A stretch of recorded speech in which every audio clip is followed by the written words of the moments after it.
This is the Seaflo 55 Series 5.5 gallon per minute water pump, and today we're going to adjust the bypass valve.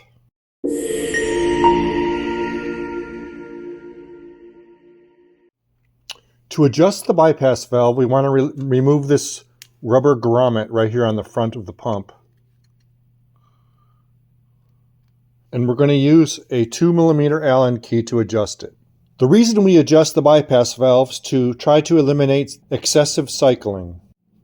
I've pre-adjusted the bypass valve to cycle excessively, so demonstrating that, this is what we don't want to have.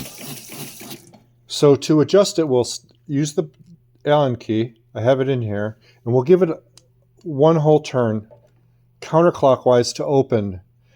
Counterclockwise opens the bypass valve, reduces the cycling. If the pump won't shut off, then we have to close the bypass valve by going clockwise. So let's see where we are.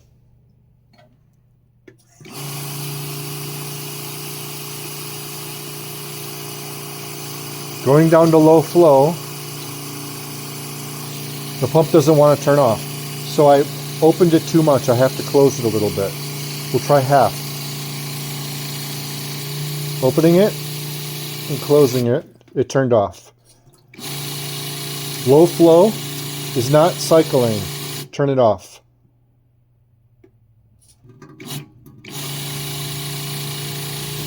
Full flow, low flow, and off. Pretty good. We're dialed in really well right here. If anything, we might be too close to having it not turn off, but it is turning off, so I think we're pretty good. Low flow, still not cycling, and off. Pretty good.